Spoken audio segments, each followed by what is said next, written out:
देखो एग्जाम्पल है, पुश और पुल आज हमने किया, उसके ऊपर कंपटीशन लेवल के न्यूमेरिकल्स कैसे आते हैं उसको समझाता हूँ।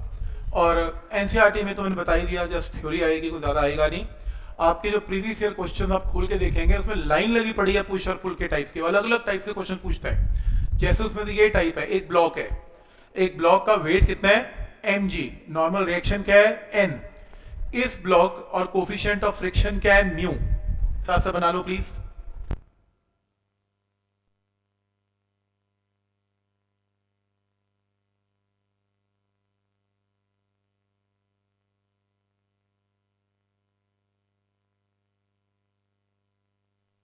क्वेश्चन में मैंने क्या लगाई, फोर्स लगाई at an angle of theta with vertical लगाई। उसकी मर्जी है, वर्टिकल दे हॉरिजॉन्टल दे, वो कंपटीशन अपना चेंज होता रहता है। तो ये डायग्राम गिवन है। क्वेश्चन है फाइंड फोर्स एफ, मुझे एफ निकालना है। मैंने कितनी फोर्स लगाई ताकि body is just able to move. ये ना एक वर्ड है जस्ट, ये ना ऐसी इंग्लिश का वर्ड है जस्ट। वो बंदा कहता है ठीक है जस्ट ही तो लगा रहा है, बहुत न्यूमेरिकल में लगा होगा। जस्ट एबल टू मूव का मतलब याद रखना बहुत इंपॉर्टेंट है, एक्सेलरेशन जीरो या वेलोसिटी क्या माननी है, ये ध्यान से पढ़ना। जस्ट एबल टू मूव का मतलब लिमिटिंग केस है। लिमिटिंग भी केस कौन सा है कि वेलोसिटी कांस्टेंट के साथ एज्यूम कर सकते हैं। तो जस्ट एबल टू मूव का मतलब एक याद रखना, एक्सेलरेशन को हमेशा क्या लेना है, जीरो। और जिसमें बोलेगा एक्सेलरेशन करवानी है उसमें बोलेगा एक्सेलरेशन निकालो, थोड़ा सा ऊपर हो गया मान सकते हो, वो क्वेश्चन पे डिपेंड करता है। जस्ट एबल टू मूव वो ठीक कह रही है, ये काइनेटिक का रोल होगा इसमें, स्टैटिक नहीं होगा क्योंकि लिमिटिंग क्रॉस कर चुका। क्योंकि मूव तो करवा रहा हूं, चाहे कांस्टेंट वेलोसिटी से मूव करवा रहा हूं, तो ये फ्रिक्शन का नाम क्या होगा, काइनेटिक होगी, स्टैटिक नहीं होगी। डन, सही है ठीक, पर एक्सेलरेशन जीरो होगी, पक्की बात। एफ निकालना है। रूल नंबर 1, एफ के क्या बनेंगे, कंपोनेंट। चलो बनाते हैं। देखो मेरे को तो टेल पे बनाने की आदत है, मैं थोड़ा सा इस वेक्टर को नीचे ले जाता हूं और ये एफ ले लेते हैं, सच दैट इसके अंदर ये जो थीटा है तो ये भी एंगल क्या है, थीटा है। इसका एक कंपोनेंट नीचे की तरफ बनेगा, क्या बनेगा, एफ इंटू कॉस थीटा, और एक कंपोनेंट यहां बनेगा कितना, F into sine theta. F cos theta, F sine theta. कोई डाउट है इसमें, क्या स्टेप यहां तक क्लियर है।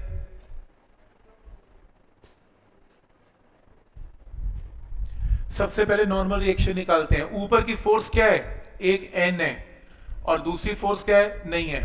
नीचे की फोर्स क्या है, एफ कॉस थीटा भी है और एम जी भी है। तो आज हमने किया अभी, एन का मतलब क्या है, M G plus F into cos of theta. क्या पहला स्टेप क्लियर है, N is equal to F cos theta plus M G, क्योंकि ऊपर और नीचे की फोर्सेस को इक्वेट कर दिया। आज किया हमने वो रोलर पे किया था, इसने ब्लॉक पे दे दिया, फर्क क्या पड़ता है, एक ही बात है। सही है। तो नॉर्मल रिएक्शन हमने निकालने सीखे हुए हैं, लास्ट लेक्चर में भी किया, आज भी किया और फिर कर रहे हैं। जान जान के बार बार करवा रहा हूं ताकि आपको चीजें क्लियर दिखें। सही है, नेक्स्ट करें स्टार्ट। ये ब्लॉक अगर आगे जा रहा है तो कौन सी फोर्स इसको आगे लेके जा रही है, बोलो। हॉरिजॉन्टल, राइट की तरफ फोर्स कौन सी दिख रही है आपको, एक ही है, कौन सी, F sine theta. F sine theta vector कहां कर रहा है, आगे। कौन रोकने की कोशिश कर रहा है, फ्रिक्शन। तो फ्रिक्शन कहां काम करेगी, पीछे। वैसे एफ के होगा ये, पर चलो मेंशन क्या करना, पता ही एफ के है ये। क्लियर है यहां तक। तो ब्लॉक आगे जाएगा और फ्रिक्शन पीछे। तो रूल क्या है, रूल ये है कि आगे की फोर्स क्या है, एफ साइन थीटा, पीछे की फोर्स क्या है, F, must be equal to mass into acceleration. यही होना चाहिए, आगे की फोर्स माइनस पीछे की force is mass into acceleration. पर क्योंकि उससे क्वेश्चन में क्या मेंशन किया, जस्ट एबल टू मूव, तो एक्सेलरेशन क्या हो जाएगी, जीरो। तो क्या बनेगा, F sine theta is equal to F, F sine theta is mu times normal reaction, F sine theta is equal to mu times normal reaction की value already है हमारे पास, M G plus F cos theta, ऊपर निकाली हुई है हमने।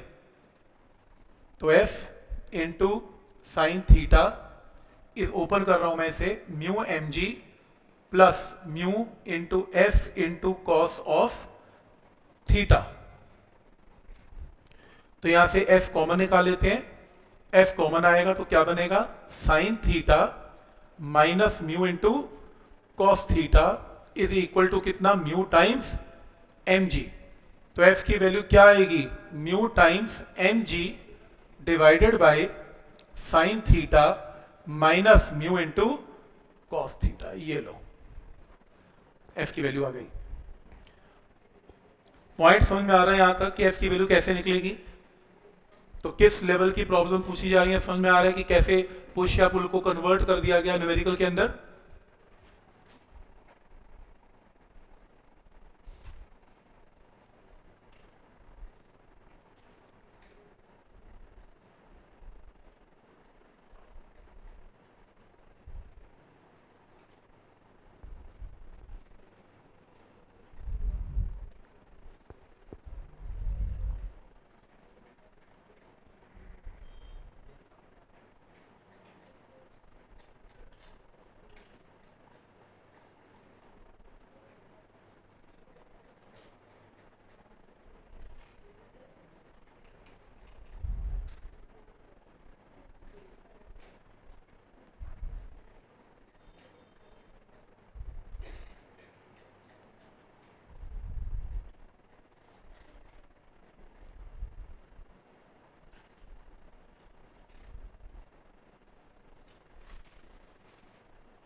क्या यहां तक सबको क्लियर है?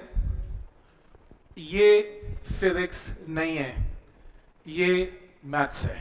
फिजिक्स सिर्फ यहीं तक है बस, उसके बाद तो मैथ्स से एफ को सॉल्व करना है आपको। क्या स्टेप यहां तक क्लियर है? फिर अगला पार्ट इस क्वेश्चन में ये पूछा जाएगा इसी में कि अगर ये बॉडी मूव कर रही है, अगर ये बॉडी मूव कर रही है तो मार्क द करेक्ट ऑप्शन। पहला tan theta is equal to mu, दूसरा option tan of theta greater than mu, next option tan theta less than mu. क्या आंसर मार्क करेंगे?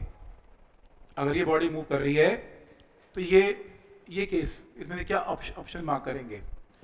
पहला तरीका, क्योंकि बॉडी मूव कर रही है, मूव अपने आप तो करेगी नहीं, आपने क्या लगाई एफ, और फोर्स तो नेगेटिव होती नहीं, आपने तो फोर्स पॉजिटिव लगाई होगी।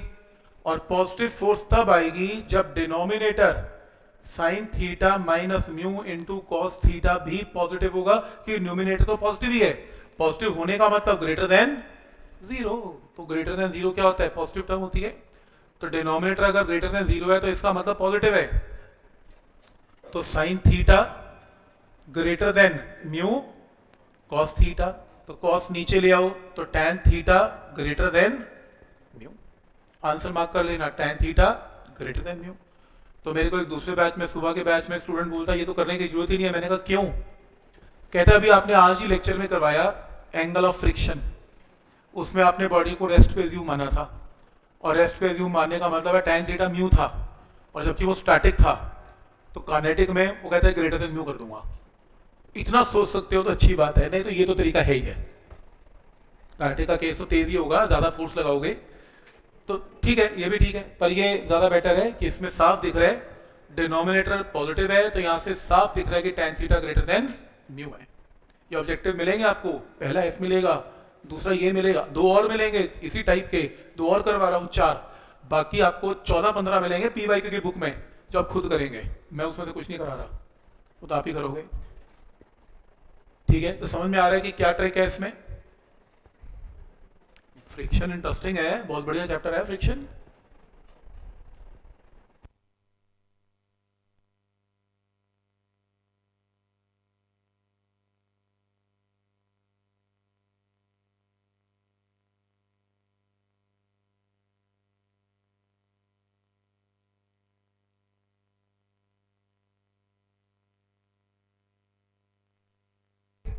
इसका अगला पार्ट देखो, इसमें मैंने ब्लॉक को क्या किया, पुश किया।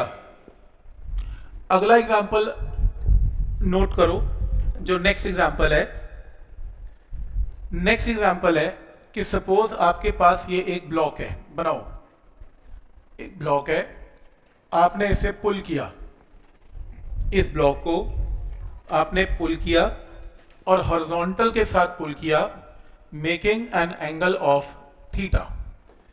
इसके कंपोनेंट्स हैं, फिर से एक बार वेट है, फिर से नॉर्मल रिएक्शन है, फिर से एक बार ये एफ है, एफ के कंपोनेंट बनने वाले हैं, तो इसका वेट क्या है एम जी, नॉर्मल रिएक्शन क्या है एन, ये क्या बनेगा एफ कॉस थीटा, ये क्या बनेगा एफ साइन थीटा। बनाओ। क्वेश्चन है फाइंड फोर्स एफ, फिर से एफ निकालो, ताकि body just able to move. Just able to move का मतलब क्या है, एक्सेलरेशन क्या लेनी है इसमें भी 0, तो एक्सेलरेशन की वैल्यू क्या लेनी है 0।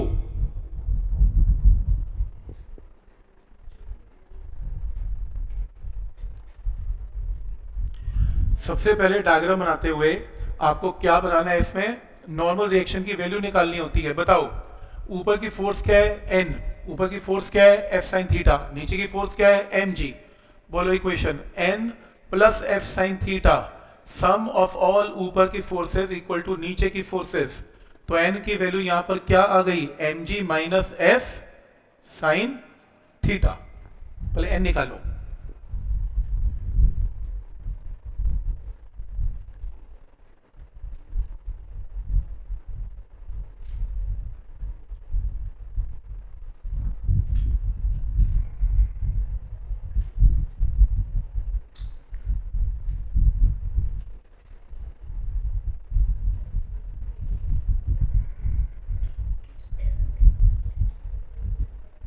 तो यहां तक क्लियर है। नेक्स्ट है ये ब्लॉक आगे जा रहा है, चाहे कांस्टेंट वेलोसिटी से जा रहा है, एक्सीलरेशन नहीं है। कौन सी फोर्स इसको आगे लेके जा रही है F cos theta. Friction present है, म्यू लिख देना यहाँ पे कोफिशिएंट ऑफ फ्रिक्शन, तो पीछे की तरफ क्या करेगी force of friction. Friction present है इसमें और coefficient of friction mu given है। और क्योंकि ये ब्लॉक आगे जा रहा है और कांस्टेंट वेलोसिटी से जा रहा है, कौन इसको आगे लेके जा रहा है F cos theta. F cos theta minus force of friction is mass into acceleration, पर क्योंकि क्वेश्चन में जस्ट एबल टू मूव है तो एक्सेलरेशन इज 0। स्टेप समझ में आ रहा है, सेम स्टेप है जो भी किया था। तो यहां से एफ कॉस थीटा की वैल्यू क्या आएगी F cos theta force of friction mu times normal reaction, F cos theta mu times normal reaction हमने निकाला हुआ है M G minus F sine theta.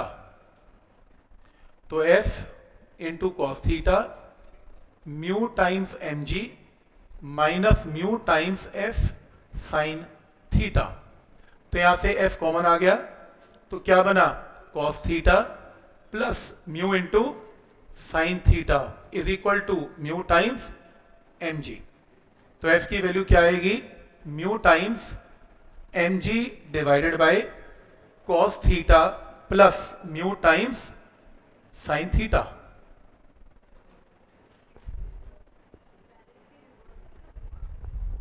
तुम 2 साल याद रख लोगी रिवर्स, मैं तो भूल जाता हूं, नहीं कर पाओगे। टेक्निक सीखनी चाहिए, बार बार करना चाहिए ताकि टेक्निक याद रहे। और तुम्हें आज लग रहा है तुम्हें याद हो जाओ, नहीं होएगा याद। तुम्हें मोशन के इतने पी वाई क्यू तुम्हें कोई एक याद नहीं होगा, तुमने कौन सा शॉर्टकट मारा था।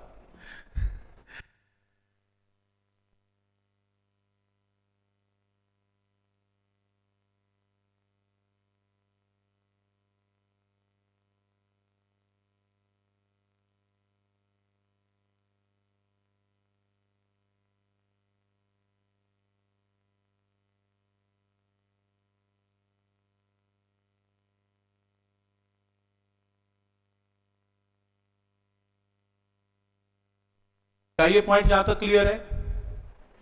ठीक है। अब देखो इसके अंदर आपने क्या निकाली, फोर्स की वैल्यू निकाल दी, राइट। ये आपने फोर्स की वैल्यू निकाली। अब नेक्स्ट देखो, इसी का अगला पार्ट पूछा गया है। फोर्स तो आ गई, मुझे मिनिमम फोर्स बताओ। मिनिमम फोर्स बताओ क्या होगी, और एंगल बताओ जब फोर्स की वैल्यू क्या होगी मिनिमम। 2 चीजें बताओ। वो कह रहा है जी मैंने इस ब्लॉक को पुल किया है, तो मैंने पुल करके ये फोर्स निकाल दी। अब कोई स्टूडेंट कहता है कि मैं तो 30 डिग्री पे पुल करूंगा, तो ठीक है 30 पे फोर्स आ जाएगी। कोई 60 पे पुल करेगा तो थीटा को 60 पुट कर दे, 90 पे करेगा 90 पे पुल कर दे, उसकी मर्जी है।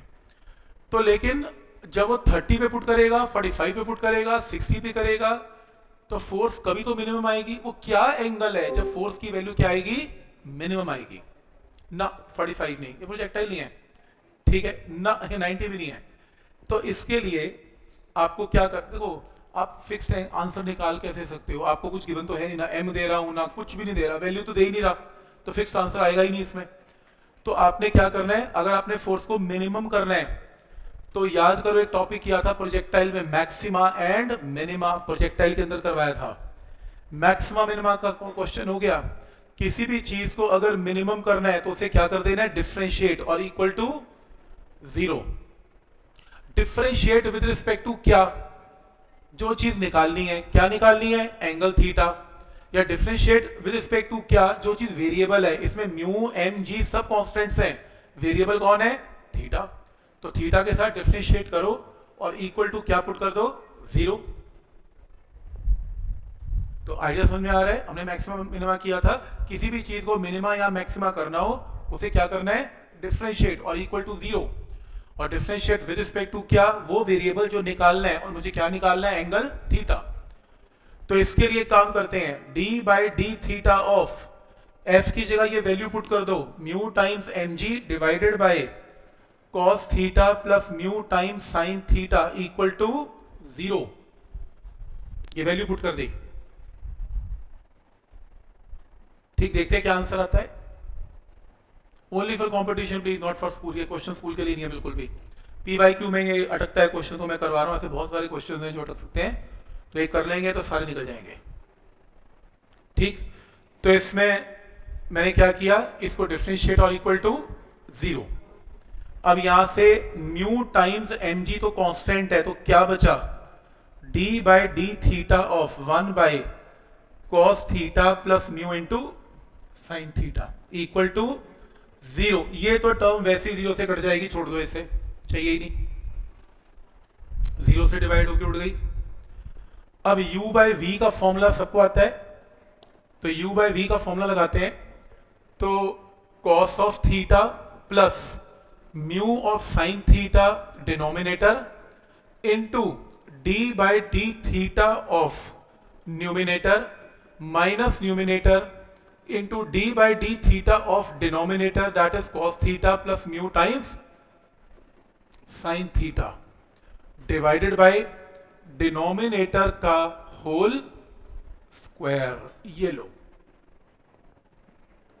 ये लो, u by v का फॉर्मूला सबको याद है ना, differentiation denominator into differentiation of numerator minus numerator differentiation denominator by denominator का स्क्वायर। ये टर्म तो 0 से वैसे ही कट जाएगी, गई 0। कांस्टेंट के डिफरेंशिएशन वैसे ही 0, ये टर्म भी गई।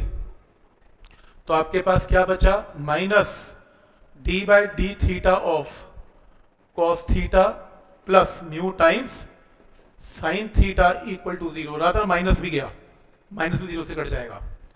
तो आपके पास क्या बचेगा, d by D theta of cos theta plus mu times sine theta equal to 0। समझ में आ रहा है यहां तक। मैथ्स की क्लास स्टार्ट हो गई है, मैथ्स ही तो है, ठीक है। नॉन मेडिकल वालों को कैलकुलस में करवा दिया जाएगा +2 में, कोई दिक्कत नहीं। मेडिकल वालों को तो देखो इसे देखना है, ठीक है। तो इसमें ये टर्म आ गई और इसको कैलकुलस से डिफरेंशिएट करो, d by D theta of first term cos theta plus d by D theta of second term mu times sine theta equal to क्या, 0, इक्वल टू 0। और लास्ट में कॉस थीटा की differentiation क्या होती है, minus sine theta, और mu constant आ गया। साइन थीटा की डिफरेंशिएशन क्या होती है, cos theta equal to 0, minus sine theta is minus mu cos theta, minus minus cancel, tan theta equal to, अरे ये तो वही फेवरेट फॉर्मूला आ गया, tan theta equal to mu. ये मजे की बात है, हर जगह जाके tan थीटा म्यू में जाके फंस जाते हैं, ठीक है। अब कहोगे वैसी शॉर्टकट याद कर लेते हैं, tan थीटा म्यू ज्यादातर चल जाता है वैसे शॉर्टकट, पर तो ऐसे चलाना नहीं है बिल्कुल भी, कल को क्वेश्चन चेंज हो जाएगा तो मुश्किल हो जाएगी। तो tan थीटा म्यू, तो थीटा क्या मार्क करेंगे ऑप्शन में, tan इनवर्स म्यू। तो इस एंगल पर फोर्स की वैल्यू क्या देखी गई, मिनिमम।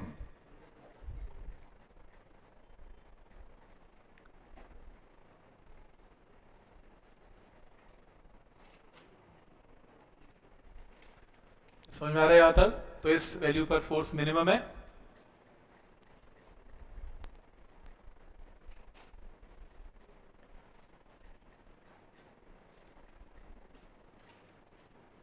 और एक लाइन और, वो कहेगा कि फोर्स की मिनिमम वैल्यू निकालो, क्योंकि अभी तो फोर्स एंगल निकला है, मुझे क्या निकालना है? एफ मिनिमम भी निकालना है। एक बात बताओ, एफ की वैल्यू क्या आई थी? चेक करना, mu times M G divided by क्या था?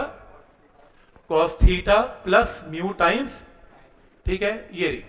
अब मेरे को एक चीज पता लग गई कि फोर्स की वैल्यू मिनिमम तब होगी जब tan थीटा, बोलो किसके इक्वल होगा? म्यू के इक्वल होगा। ये मैंने निकाल दिया, आप ही निकाला था मैंने। tan थीटा म्यू क्या होता है? Mu by 1। Right angle triangle में tan थीटा म्यू बाय 1, और तो ये साइड क्या आएगी? Under root of mu square plus 1। तो बोलो यहां से ट्राइंगल से cos थीटा क्या है? ये आ गया। sin थीटा क्या है? ये आ गया। ये मैंने क्यों निकाला? एक बात बताओ, फोर्स मिनिमम कब होगी? जब tan थीटा इसके इक्वल होगा, या cos थीटा इसके इक्वल होगा, या sin थीटा इसके। एक ही बात है, इन तीनों एंगल पर फोर्स हमेशा मिनिमम होगी। और अगर आपको मिनिमम फोर्स निकालनी है, मिनिमम फोर्स निकालनी है, तो कुछ मत करो, आप cos थीटा को पुट कर दो 1 upon under root of mu square plus 1, and sin theta को पुट कर दो mu upon under root of mu square plus, option mark कर देना, ऑब्जेक्टिव PYQ की प्रॉब्लम है, जाके सॉल्व कर लेना।